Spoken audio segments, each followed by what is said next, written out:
Hello everyone and welcome to your favorite daily content channel. I am the one and only Marcel from Michelle and I will be your host for today. Our topic for today will be a game that is just as forgotten as it is amazing. I'm talking of course about this poor gem called Dungeon Shooter. Screw the whole undiscovered game thing I talked about in the trash game video, that game always has a consistent 100 to 200 player base.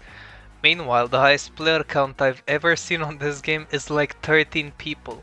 At one point there was literally only one other person playing. And I think this is criminal because this game is genuinely so good for what it is. Just playing some dungeon shooter, chilling with my two homies, small guy and big guy.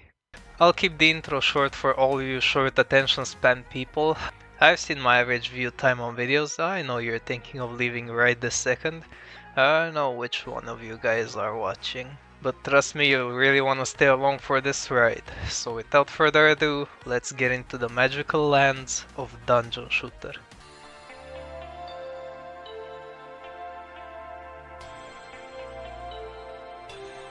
As we enter, we are attacked by rewards from old announcements, so make sure to claim those. After receiving your welcome gifts, you're thrown into the hub world. Here you are free to explore, get a better understanding of your surroundings, talk to the NPCs and admire this gorgeous style that everything is modeled in. I mean, look at this place.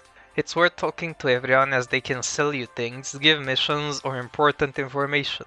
For example, this bird, forever cursed to be French, who can help you customize the color of your helmet whatever you like. As you walk around, you can see different helmets that you can buy or unlock.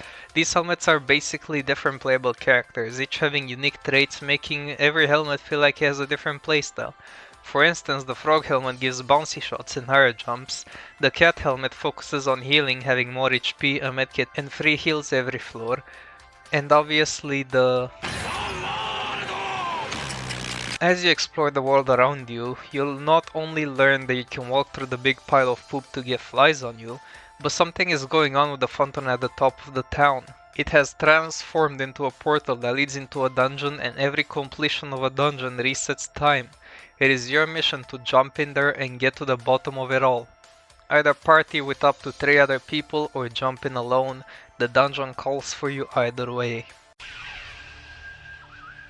We are officially on floor 1, down the well, and the game has just started. You can see your HP bar, minimap, coins, keys and bombs. It is now very clear that this game takes big inspiration from a certain crying child. Your goal is to travel from room to room, clearing the path of enemies until you reach the boss who you need to defeat to move to the next floor. You can either shoot with your arrow keys like in Binding of Isaac, or you can use your mouse. I chose to go with arrow keys, especially since here you can shoot diagonally too, but trust me, I'll ask for my mouse's help later. On each floor you can find treasure rooms and shops. For the first floor the doors are open, but from the second floor onwards, shops and treasures will be closed, so you'll need a key if you want to get in. Some treasure rooms might require a second key since all they have inside are a mega chest that has pickups and items inside. The shopkeeper can also give you a daily task. If you find the item he asks for in a run, you instantly complete his daily task and get a free loot box, which we will come back to. Every floor also has secret rooms in it. A secret room is hidden behind a fake wall which you need to use a bomb on to demolish, then enjoy the rewards for your observant eyes. The ones on the first 3 floors are very easy to find because the texture of the fake wall plank goes sideways instead of straight down like the rest of the wall. If you don't see this on any wall, then the secret room is at the very bottom of the map, whose wall is invisible, but don't worry, it's still there and you can very much be blown up. I'm not exactly sure how the spawn rules work for these secret rooms. Yeah, the game is inspired by Binding of Isaac, but things still work differently. It doesn't matter anyway, in the later floors you'll have so many bombs you might as well check every wall. As we arrive in the boss room, we are greeted with one of the 2 bosses that can spawn here. This is the only floor with a random boss, sadly. This time we get Mauser, who walks left and right, throwing bombs downwards and being too stupid to realize his plan gets foiled if he leaves enough space for you to walk above him. Every boss rewards you with a different item, like radishes who give a damage up, carrots who increase the rate of fire, bananas who increase the speed and so on.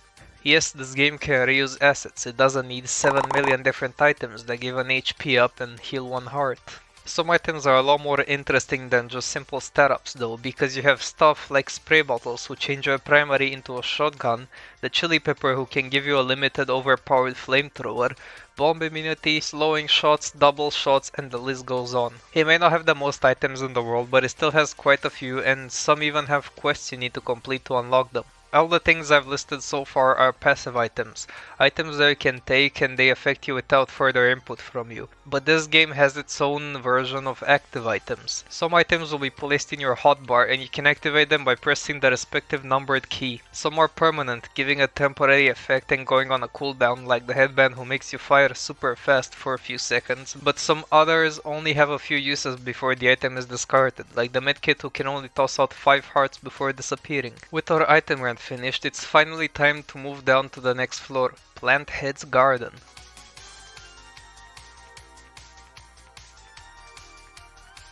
You can now start fighting crates that can only be broken with bombs, but if you get lucky enough to find a crate that's a different shade than the rest, you can bomb it for an item. I should mention the obvious distinctive mechanic that this game has, which Isaac doesn't, and that is a 3D environment. While Isaac is 2D, this game uses its 3D settings and camera positioning in very clever ways. Grid items such as boxes aren't an issue since you can jump over them. You and enemies can't hit each other if you aren't on the same height level. There's parkour rooms and if you fall in the void you take damage. In some rooms the floor falls that can be secrets you can't see because of the camera position. It's honestly so clever and it uses its potential to the fullest amount. From this floor you'll also start seeing a new room type which I'll call friendship rooms. These rooms have a few things locked in a vault and the only way to open the vault is if you have 2 people who can stand on these buttons at the same time to open the door and share the rewards. That is, of course, if one of them isn't a greedy little goblin and steals everything from his teammate. In some rooms you can also find traders who will ask for an item in exchange for another. You can trade with them a few times before they leave, or you can explode them for a quick little reward, much to the game's displeasure. Finally, entering the boss room here, we are greeted with an empty room with a few flowers around. Shooting the 4 flowers will cause them to rise and start the boss fight as Plant Head's head starts to rise up. He proceeds to roll around the room like one of those inflatable punching dummies while he spews out his endless supply of heavy ordnance. He'll also shoot bullets at you from the 4 flowers you raised at the start. After defeating Burger McGee here, if you are good enough to beat the floor without taking damage, you may hear a weird noise. Turns out that a door opened and if you walk in you get greeted by the Frog Council, and they have an offer for you. Your hearts for items. Deal or no deal. Like an idiot, I took the piercing shots, completely forgetting that I'll override my bouncy frog shots and I'll only bounce off walls instead of enemies. But anyway, next floor.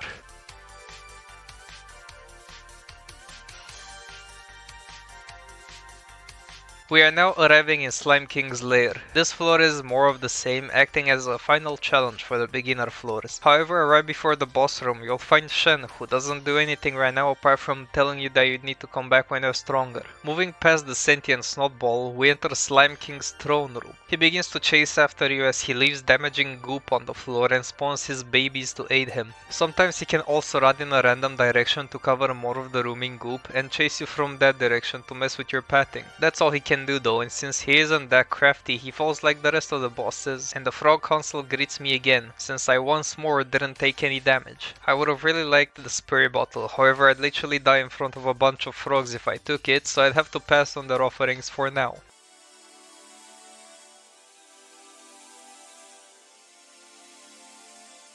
Moving on to not only the next floor but to the next area, we enter Hippity Hoppity, which is the property of all these forest creatures which will soon meet the battle of my gun. My favorite forest creatures are the whimsical forest penguins, whose diet must consist of 10 bags of cement daily because these things are insanely tanky for some reason. We also meet my favorite enemy in the game.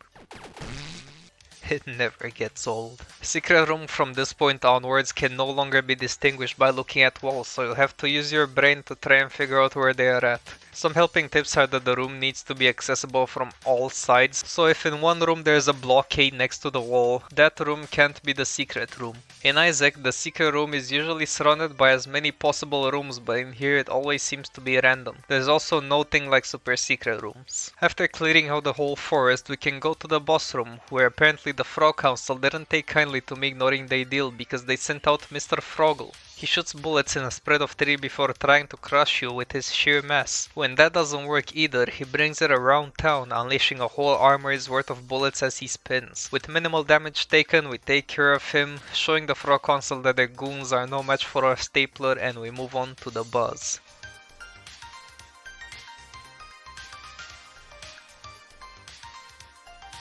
There isn't actually anything important to note here, so we can skip straight to the boss. As you enter the room, you're met with a huge beehive who doesn't do much of anything. Because contrary to popular belief, a beehive is in fact not a sentient being. After you break it though, the bees inside become homeless and they take their rage out on you, which is pretty fair actually. They all just chase you around and you can just squash them like you would any normal insect. After destroying the home and lives of a few innocent creatures, I buy myself a chili to celebrate and leave.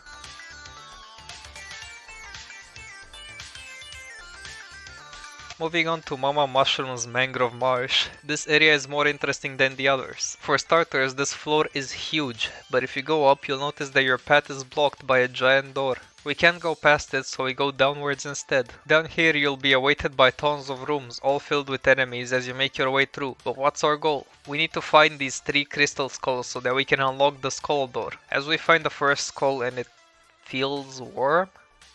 Ew. Moving past the disgusting artifact, the enemies are still relentless, so I put my chili to good use and start making some KFC. I find a shop in which there is a trader and he's selling rate of fire up for bombs.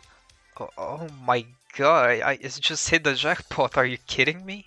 I'm gonna be shooting so fast, you can call me heavy weapons guy. And this is my weapon. After the mole man leaves, he gives me the side eye as if I didn't buy his whole stock. A bit more searching later, I find the second skull and it starts to vibrate. Look man, you're just making this more and more gross. I don't know what Mama Shroom has been getting up to, but I don't want to be a part of it. I find the third skull and hear a distant rumble, which could only mean one thing. It was time to ban Mama Shroom off of Roblox for her inappropriate behavior. Guys, dinner's ready. We're having roasted mushrooms. With a side of chili apparently.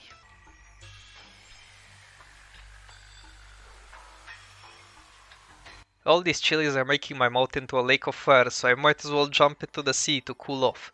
Luckily for me, I was just in time to catch Mr. Krabs' hangout. Maybe I'll be able to get a few coins off of him. Here we'll meet our new cast of sea enemies, who I will quickly turn into grilled fish with my fire breath. It's now a good time to mention that not only is this game really nice to look at, the soundtrack is also phenomenal and a pleasure to listen to. Some people will tell you that music is not important in games, and I will tell you to get away from those people as fast as possible and call the cops, because anyone playing games with the music turned off for no reason is a psychopath.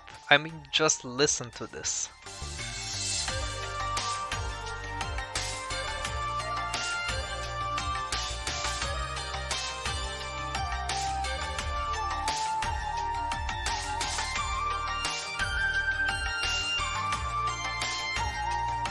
It fills me with joy every time I reach the water levels. After we get past Mr. Krabs' henchmen who throw literal grenades at us, man, I really landed in the south side of Bikini Bottom. We can finally go and meet the man himself. Hello Eugene, check out this new Glock I found, I think it really fits your gang aesthetic. You can notice there's a split path on the map here, but don't worry, we will get back to that too, so stay tuned!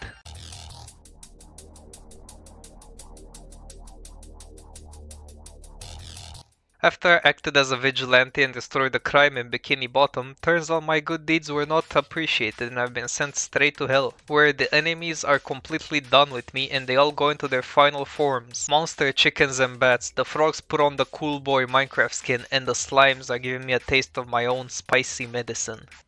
Does that one count? They had a heart and oh my god, okay.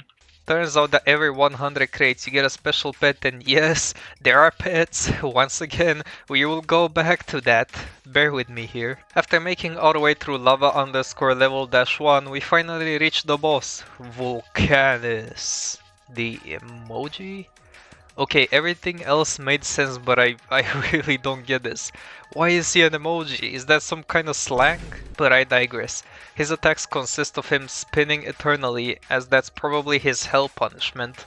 While spinning though, he throws bombs, and at half health he throws bombs, but a lot faster. If you find the item that gives you bomb immunity, this boss literally can't hurt you anymore. I guess he put all his focus on his balls, since the lava they leave behind doesn't hurt you. After pressing delete on this emoji, the Frog Council appears as they wish to apologize to me for the whole Froggle incident by giving me a free item. How sweet of them. I take the magnet to finish my daily quest and we can now move on to the night control floor.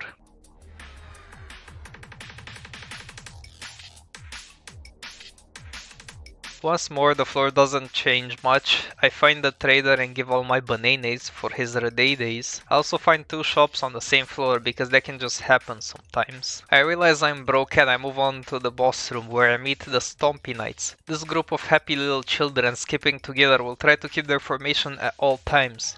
Your only option being to shove them away with your bullets. After you slaughter all of his friends, the last knight suddenly gains godly powers as he begins to levitate and tries to land on you, crashing down so hard that he manages to summon bullets. His last ditch effort is in vain, however, as we destroy him as well and move on to the Igor Caverns.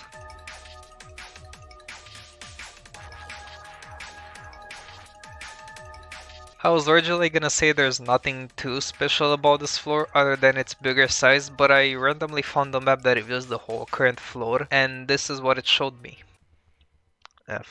There's a second secret room? Yeah, so when I told you there's 1 secret room per floor, I lied. There can be 2. I don't know what decides this, I really just think it's a random chance and you just have to try your luck with every wall. But anyway, after my newfound discovery, I had the energy to take on a boss, so we enter the lay of Igor the DPS check. This boss is very cleverly named after its main mechanic of testing your DPS. The boss consists of these tentacles on the door and the 4 eyes on the wall. You can hurt the tentacles, but the more eyes there are, the faster it heals back. The eyes periodically open and shoot at you, but if you hit them they close. I wanted to get rid of all 4 eyes so he can't heal at all, but then I remembered a few minutes ago when I ate 1,000,000 carrots. Heavy weapons guy. And this is my weapon. So I'm actually out damaging its heal. Oh, what happened, Mr. DPS check? Alright, well I think I passed the vibe check. And finally, the Omega Zone. We've done it. After all of our work, we are finally here. The final floor, the Omega Zone. This floor is very small, only containing a shop, a treasure, a friendship room and a boss room. It is your final chance to prepare with these last few resources you're given. This is it. Time for the big bad. Oh man, I bet it's gonna be some huge scary overlord creature. Maybe something to explain the well portal and the time loop. What? It's a giant sentient washing machine. Yeah, way to subvert the expectation. Now that's a good plot twist. Out of all the possible things in the world, which one of you expected a washing machine? I think I installed the wrong game. I'm now suddenly playing Jets and Guns Gold. I'll do a video on that too, by the way. Either way, shake off your surprise face because this thing is alive and it is mad. It is aiming right for your head, so get a move on. At first it shoots bullets in a circle around itself before it gets bored and changes its position. After it moves, it will start firing directly at you in a spread of 3. You better not be dodging too close to the edge of the arena because the floor is unstable. But after a not at all long or epic fight, you kinda just kill it cause you're so OP. You did it! Enter the final door and win the game. Good job, adventurer. What, did you think that was it? I'm only joking, silly. This is just the beginning.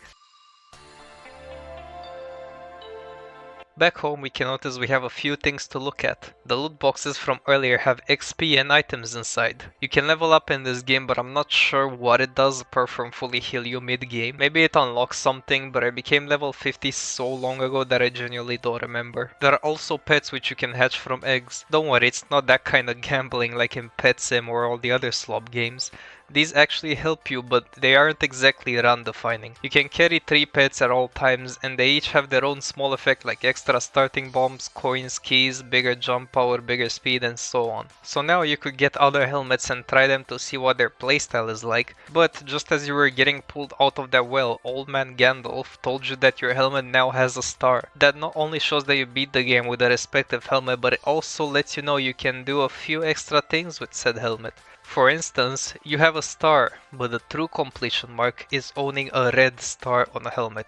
How do you get a red star? That's a great question. First, we take our regular star helmet back into the dungeon. At the start, you may notice this door that can only be opened with a star. Before we didn't know what that meant, but now we have it and we can go in. Inside you can find the curse shop with 2 items along with a shopkeeper. The key represents hard mode, and taking it enables hard mode on your helmet. Enemies are tankier, some gain new attacks or attack faster, and most importantly, it lets you get the red star. The clock here enables speedrun mode, which I think is just a timer. I don't think it does anything else. If you want to disable these, you can just talk to this shopkeeper. Well, what are we waiting for? With hard mode enabled, let's go get the red star.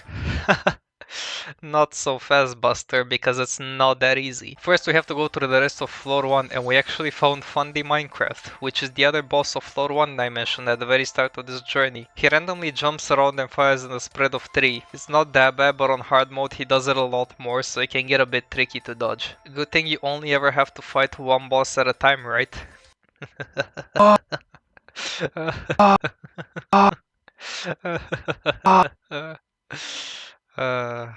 Anyway, floor 2. This floor contains a step that's required if you want the red star. I say step, but it's more of a leap. It's not as much of a difficulty spike as it is a difficulty telephone pole. You better visit the treasure shop and get the boss item because you'll need every last bit of firepower you can get in here. On this floor we have another star door, but red. Here you take your final breath before the big battle. As you enter, you are immediately attacked by 4 Mr. Foxes. That's right, you are now forced into a bullet hell. Aiming on keyboard is so hard here, I just cheated and used my mouse. The battle is hard, but a true adventurer is ready for a challenge.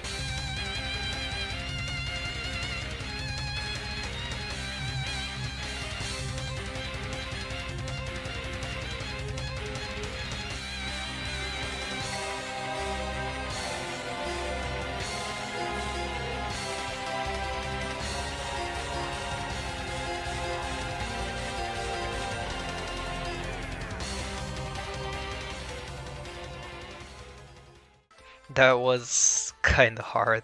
Alright, well, now what? Well, now you have to finish the whole game on hard mode. Make sure you don't die or you'll have to redo the Mr. Fox funhouse again. On floor 3, Shen will now see that you're on hard mode and decide that you are worthy of its quest. It sounds worse than it is, you'll always kill King Slime anyway if you play since he's barely on floor 3. But what's your reward? Well, the reward is not for you. The Slime King, being truly humiliated on hard mode, leaves his throne. And who else to rise in the ranks of slimes if not Shen himself? That's right, Shen is now the king of slimes. That's awesome, since we helped Shen, now he's gonna let us pass for free, right? Nope. Your reward is a duel to the death, because Shen wants to kill you now. His moveset is actually a bit different than Slime King's, spawning in weaker slimes more frequently. At half health, he also begins shooting bullets straight ahead, which can be dangerous if he chases you. I don't know about you, but I don't have much value for backstabbers, so I reduced this booger stain to ashes. Going down to Hippity Hoppity, I decided to randomly buy a map, because why not? And there's a third secret room? Yeah, I lied to you again. There can be 3 secret rooms. I still don't know how the hell this works. It's not symmetry, it's not adjacent room count. I don't know what it is. All I know is that secrets can't spawn next to the boss room or the spawn room. But everything else is free game apparently. Look, I even got 2 secret rooms connected to each other. I'm guessing there could theoretically be as many secret rooms as possible if the game just felt like it. I checked every last wall from then on, but found nothing, so I took my anger out on Froggle. Hello, Mr. Froggle. Nothing else too special happens, so we can skip all the way to the boss. I just quickly wanted to say that there is a secret boss here. If you're in a party of 4 people and everyone wears the bee helmet, when you break the beehive, instead of many small bees, a giant bee will come out. It doesn't really do anything different, it just has a ton of health and chases you around until it dies. Kinda useless but cool little thing to know. Moving even further ahead to the special split path I mentioned, we are back at Mr. Krabs' clubhouse. You may find a room that's empty apart from the structure inside it. It doesn't give you any indication apart from the clam symbols. I like having to figure this out, and it kinda sucks that an NPC just tells you what to do to get in there. And I guess now I'm the second NPC that tells you what to do, but whatever. You have to break all the clams on this floor. When you are done, the grate will open and you can jump down. This will take you to the second water floor. I actually got kinda hungry and decided to buy a burrito from Mr. Krabs' crib, which I will soon come to regret, much like a Taco Bell visit on a weekday. What does this do? Explosive shots, be careful. Oh, great. I kinda get what they were going for here, but taking this was the biggest mistake of my life. It's genuinely such a horrible item, which is ironic because you have to complete a quest to unlock it. And it is also expensive as hell. I think they looked at Ipecac in Binding of Isaac and didn't understand that with the risk of blowing yourself up came insane damage. When Isaac picks up Ipecac, he gets plus 40 damage. In this game, when you pick up the burrito, you get jack diddly squat apart from unlimited secret room tries, and that's not worth the pain you'll have to cause yourself. And it was just my luck that I picked it right when going down to the alternate path, which just so happens to be harder than the normal one. Now that we landed in the water zone 2, nothing is really different, so we can skip to the boss here. This is Cool Squid, and he is supposed to be a bigger version of the small squids running around, but he is somehow 10 times less dangerous than them. He jumps around but only moves when he jumps, and he only shoots mid-air, meaning if you don't ever jump, you'll never get shot. So this is by far the easiest boss in the entire game, which is weird since he's all the way down here. After we make him into sushi, our reward is his headband, which if you remember can make us shoot very fast for a few seconds, then go on cooldown. After we are finally done with all the sea critters, we can enter the hidden graveyard.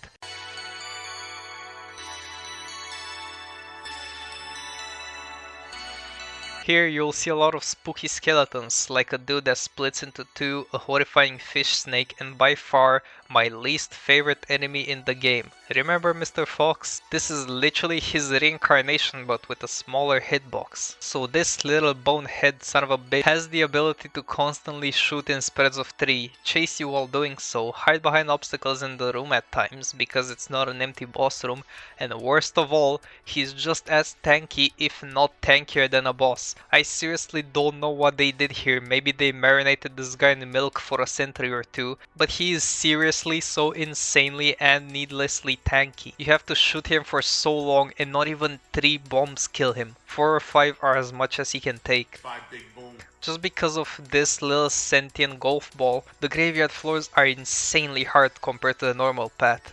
And keep in mind this is a common enemy as well, there's no requirement for him to spawn. Need I remind you that all my shots now go boom in these cramped spaces? We somehow make our way through this horrible place and land ourselves a boss room containing the ghost of Mr. Krabs, now completely pissed off by the fact that I ruined his party. He's more or less the same, but being in spectral form just means he'll melt faster. I'm starting to have a slight suspicion that the dev is a JoJo fan. Just a hunch though. Moving on to Mr. Spooky's house. I can't exactly remember what this boss was, but for some reason I remember really hating it. So we are in for a good time, I believe. The floor doesn't have anything worth mentioning again, so we skip to the boss. And...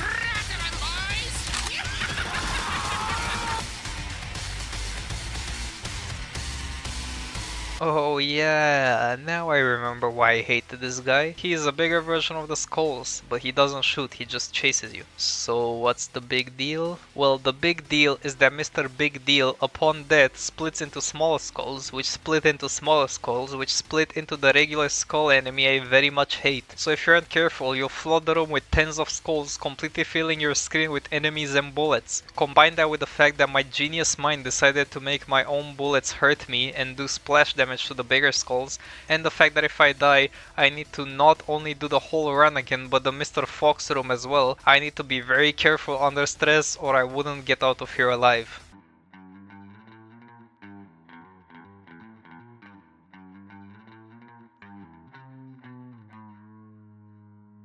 After punting that ball back into the ground where it belongs, we can finally move on. We are finally back to the Omega Zone. We do our final preparations, and after defeating a slightly more dangerous washing machine, we are apparently managing to somewhat get past the time resetting curse, but greater evil still lies even deeper in the dungeon. Congratulations, my little adventurer, you have finally obtained a red star.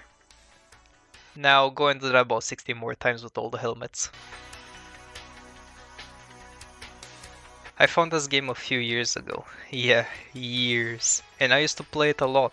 How do you think I donated over 4,000 coins and red starred so many helmets, including the skull helmet? I used to play it with my friends, but school got more and more demanding for all of us back then. More games popped up while this game lay dormant, and over time, it managed to slip out of my mind until recently when I remembered it. Its last update was sometime in November of 2024, but it was probably just maintenance stuff to make sure the game still works, because this game hasn't had any form of content update in maybe 3 years now. It's quite the old game too, videos on it dating back to 2018. That's 6 years ago. I unfortunately think it's been abandoned for good, and it's a shame really. Because I look at this and I think it's truly something beautiful and worth appreciating. It has a lot of effort in it and it's very well made, despite its shortcomings. Like the lack of boss variety, the deeper evil never being revealed, and the story left unfinished. It's honestly so fun to play, and it has no intrusive things to buy. It's just old plain fun, and I couldn't recommend it more. It's very worth your time. Go and show some support to it, maybe buy a few gems to show there's still people who care. I don't expect the dev to ever expand on it more, but honestly, if I get the news that this thing is updating, there will be nothing stopping me from being there the second new content releases. Thank you all for joining me on taking a look at this old gem that still stands the test of time. I hope I convinced you to go and take a look at this yourself. It's really not something you want to skip out on since it's so fun if you enjoy roguelikes. But hey, that's been enough from me. I have been Marcel from Mushel. If the dev is somehow listening, please come back to this project and I will see you next time. Goodbye.